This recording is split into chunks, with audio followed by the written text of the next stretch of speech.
As of this video, I already have 3 corporate clients, and among these 3, I have closed more than and counting. So how did I do it? Watch this video until the end. Hello Real Estate, my name is George Ryan Termago, Unit Manager for Filipino Homes. And if this is your first time in this channel and if you have not subscribed yet, please subscribe and hit the bell icon so you will be notified for new videos coming out from this channel. Well, this can be one of the worst kept secret because the technique is relatively easy, and if you are serious in your career, I am sure that you have already practiced this in your day-to-day transactions. So here it is, my secret sauce. The secret to getting your first corporate client is you must be professional at all times. Easy, right? And by professional, I mean that you communicate in English.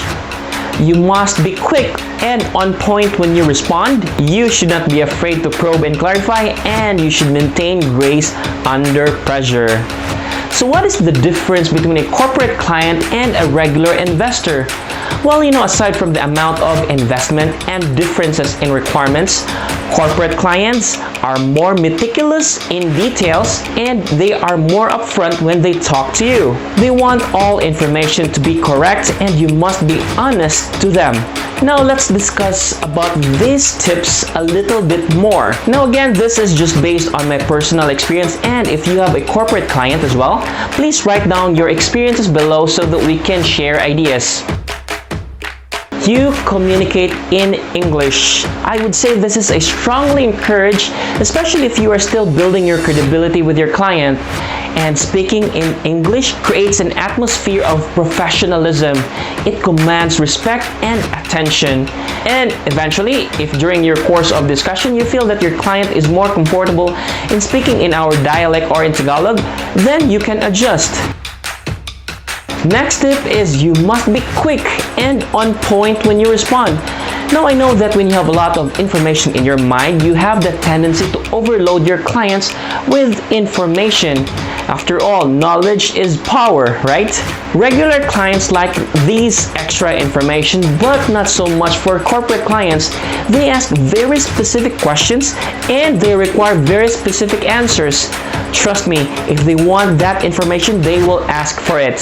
And instead of beating around the bush or sharing more unrelated information, you ask questions instead. And this leads us to the third tip, which is you should not be afraid to probe and clarify. Now, dealing with corporate clients can be intimidating. These are accomplished people who are very successful in their own careers and they are very good at what they do. And you might think of yourself as inferior, and the odds are if you have that mindset, you will get into the habit of saying yes all the time. You do not want to say no for fear that they might look for other agents, but let me remind you that if you do that, you are not adding value to them. You must establish yourself as the authority in real estate. That is the reason why they are talking to you in the first place. And therefore, you should not be afraid to ask questions and clarify when necessary. They might have specific needs, and your role is to give them the best option available based on their need. Never assume and always probe and clarify.